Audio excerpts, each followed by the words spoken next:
Vegetarians కోసం అయితే ఈరోజు మనం చేపలు అయితే ఫ్రై చేస్తున్నాం అనమాట. సూపర్ అంటే సూపర్గా ఉంటాయి. మీరు కూడా తప్పకుండా ట్రై చేయండి. ఏం తక్కువ వెజిటేరియన్స్ అంటున్నావు, మళ్ళీ చేపల ఫ్రై అంటున్నావు అనేసి అనుకుంటున్నారా? సో ఏంటి అనేది మీకు అర్థం అవ్వాలి, క్లియర్గా తెలియాలి అంటే ఫుల్ వీడియో అయితే లాస్ట్ వరకు చూసేయండి. చూసిన తర్వాత ఏంటి అనేది మీకే క్లియర్గా తెలుస్తుంది.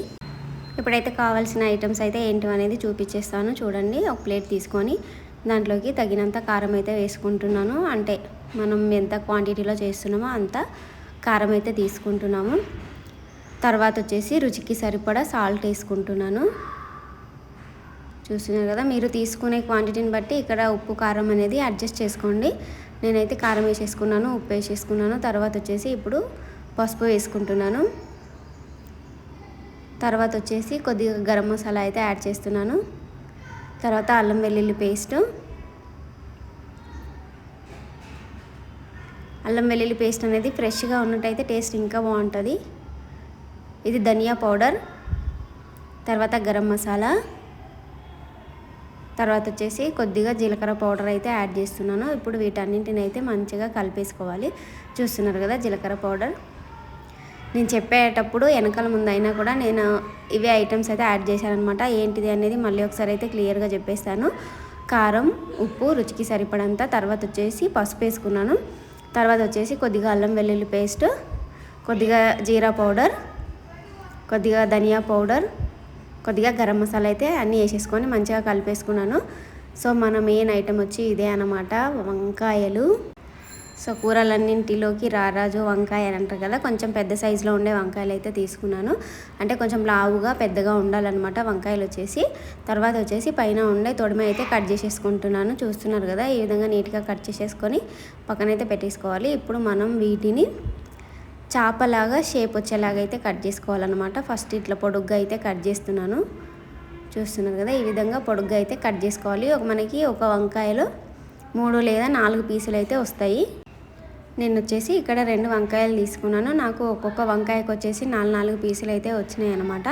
ఇప్పుడు వీటిని ఈ విధంగా నీట్గా అయితే కట్ చేసేసుకున్నాను. మొత్తం 2 వంకాయలని కూడా ఇదే విధంగా అయితే కట్ చేసుకుంటున్నాను. చూస్తున్నారు కదా, టేస్ట్ అయితే అద్దరిపోద్ది.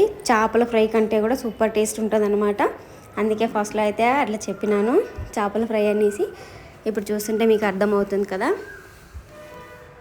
సో అంటే ఆ నాన్ వెజ్ అందరు తినరు కదా, తినని వాళ్ళ కోసం అప్పుడప్పుడు ఇట్లా డిఫరెంట్గా చేసి పెడితే ఇష్టంగా తింటారు. అండ్ మంచి టేస్ట్ అనిపిస్తుంది అనమాట వాళ్ళకు కూడా.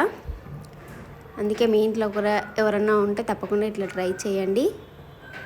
ఇప్పుడు మధ్యలో వచ్చేసి కొంచెం చిన్నగా రౌండ్గా కట్ చేసుకుంటున్నాను. మనం చేపల ఫ్రై అని చెప్పినాం కాబట్టి చేపలాగా షేప్ వచ్చేటానికైతే ఈ విధంగా మధ్యలో చిన్న హోల్ పెట్టి అదైతే కట్ చేసి పక్కన పెట్టేసుకున్నాను.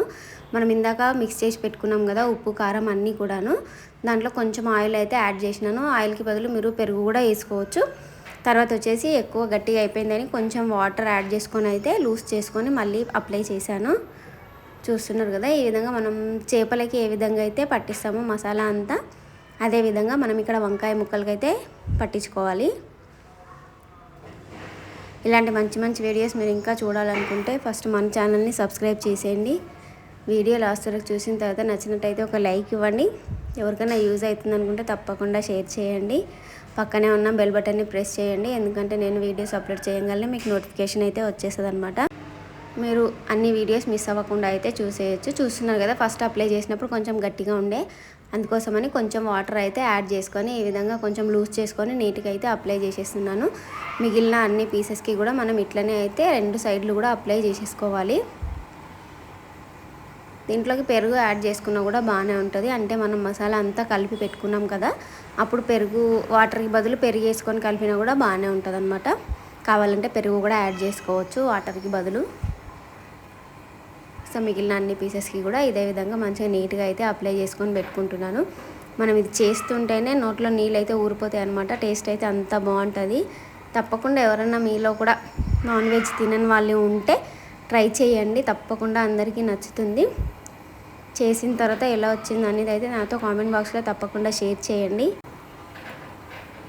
ఈ విధంగా అయితే అన్నిటికైతే మంచిగా అప్లై చేసేస్తున్నాను. అన్ని పీసెస్కి కూడా మనం 2 కట్ చేసుకున్నాం కదా, చెప్పినా కదా నేను 2 వంకాయలు కట్ చేసుకుంటే నాకైతే 8 పీసులు అయితే వచ్చినాయి. ఒకవేళ మీకు ఇక్కడ స్కిన్ ఉండొద్దు అనుకుంటే పైన స్కిన్ తీసేసుకొని అప్లై చేసేసుకోండి.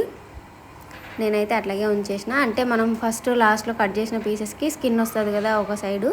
ఒకవేళ స్కిన్ వద్దు అనుకుంటే స్కిన్ తీసేసి మసాలా అంతా కూడా అప్లై చేసుకోండి. చూస్తున్నారు కదా, ఇక్కడ చూస్తున్నట్టయితే సేమ్ చేప ముక్కలాగానే అనిపిస్తున్నాయి కదా, మీకు కూడా అట్లనే అనిపిస్తుందా? మరి కామెంట్ బాక్స్లో అయితే తెలియజేయండి ఎట్లా వచ్చింది అనేది. మీకు ఎవరికైనా ఈ రెసిపీ తెలిస్తే మీరు ఎట్లా చేస్తారు అనేది అయితే నాతో షేర్ చేసుకోండి. తర్వాత వచ్చేసి ఇప్పుడు స్టవ్ వెలిగించుకొని ఒక కడాయి లాంటిది అయితే పెట్టుకోవాలి. కొంచెం ఆ బాండీ అనేది మంచిగా వేడైన తర్వాత ఆయిల్ అయితే వేసుకోవాలి. ఆయిల్ కొంచెం ఎక్కువనే వేసుకోవాలి. కొంచెం ఆయిల్ వేడైన తర్వాత మనం మసాలా అంతా పెట్టుకున్న పీసెస్ని అయితే మన బాండీ సైజ్ని చూసి వేసుకోండి. నాకు వచ్చేసి ఇక్కడ ఒక్కసారికి 4 అయితే పట్టినాయి అనమాట. మీరు ఇట్లా కడాయి దాంట్లో కాకుండా పెనం ఉంటుంది కదా, మనం జొన్న రొట్టె చేసే పెనం ఉంటుంది, దానిపైన అయితే ఇంకా నీట్గా వస్తాయి అన్నమాట. సో నేనైతే ఇక్కడ బాండీలో చేసిన. మీకు అవైలబుల్లో పెంక ఉంటే పెంక పైన తీసుకోండి, టేస్ట్ బాగుంటుంది. అండ్ అదేవిధంగా ఫ్రై కూడా మంచిగా అవుతాయి అన్నమాట. సో ఈ విధంగా వెనకాల ముందు తిప్పుకుంటూ నీట్గా అయితే ఫ్రై చేసుకోవాలి. ఫ్రై అంటే మళ్ళీ డీప్ ఫ్రై లాగా ఆయిల్ అయితే వేసుకోకూడదు. కొంచెం ఆయిల్ వేసుకొని ఇట్లా ఫ్రై చేసుకుంటే నీట్గా వచ్చేస్తుంది. ఆయిల్ అనేది ఎక్కువ వేసినాం అనుకోండి, మనం పట్టించిన మసాలా అంతా కూడా వెళ్ళిపోతుంది అనమాట ఆయిల్లోకి. అందుకోసమని తక్కువ వేసుకొని ఈ విధంగా నీట్గా ఫ్రై చేసుకోవాలి. ఒక 5 లేదా 6 నిమిషాలలో ఫ్రై అయితే అయిపోతాయి, మంచిగా ఉడికిపోతాయి అన్నమాట మనకి. చూడండి ఇక్కడ అచ్చం చేపల ఫ్రై లాగానే అనిపిస్తుంది కదా. సో కొత్త వాళ్ళకి పెట్టండి, తప్పకుండా చేపల ఫ్రై అనే అనుకుంటారు. ఈ విధంగా మంచిగా ఫ్రై అయిపోయిన తర్వాత ఇప్పుడైతే వీటిని తీసి పక్కన పెట్టేసుకుంటున్నాను. అసలు తింటుంటే కూడా టేస్ట్ అనేది చాలా బాగుంటుంది అనమాట. చూడ్డానికి అయితే నిజంగా చేపలు ఫ్రై చేసినట్టే అనిపిస్తుంది. తప్పకుండా మీరు కూడా ట్రై చేయండి. అండ్ ఎవరికైనా ఈ రెసిపీ తెలిసి ఉంటే కామెంట్ బాక్స్లో నాతో తెలియజేసుకోండి. తర్వాత ఇప్పుడు అదే బాండీలోకి మళ్ళీ కొంచెం ఆయిల్ వేసుకొని మిగిలిన పీసెస్ అన్నీ కూడా ఫ్రై చేసుకుంటున్నాను అనమాట. నాకు 8 పీసెస్ వచ్చినాయని చెప్పినా కదా, ఫస్ట్ 4 వేసేసిన, తర్వాత మిగిలిన 4 ఇప్పుడైతే వేసుకొని ఫ్రై చేస్తున్నా. టేస్ట్ అయితే చాలా అంటే చాలా బాగుంటుంది. ఈ విధంగా దగ్గర ఒకదానిపైన ఒకటి కాకుండా కొంచెం ప్లేస్ చూసుకొని కొంచెం దూరంగా వేసుకొని ఫ్రై చేసుకోండి. అంటే ఉడకడానికి కొంచెం మంచిగా ఉంటుంది అనమాట. దగ్గరగా చిన్న బాండీలో వేసినట్టయితే సగం ఉడికి సగం ఉడకకుండా అయితే ఉండిపోతుంది. అందుకోసమని ఒకవేళ చిన్నగా ఉందనుకోండి, తక్కువ పీసెస్ 2 లేదా 3 వేసుకొని ఫ్రై చేసుకోండి. అట్లయితే మంచిగా ఉడుకుతాయి. ఈ విధంగా కలుపుతూ మూత పెట్టవలసిన అవసరం అయితే లేదు. నార్మల్గా మనం ఇట్లా ఉడికిస్తే ఉడికిపోతాయి అన్నమాట, ఫ్రై అయిపోతాయి. సో మనకి ఇవి కూడా రెడీ అయిపోయినాయి ఫ్రై అనేది.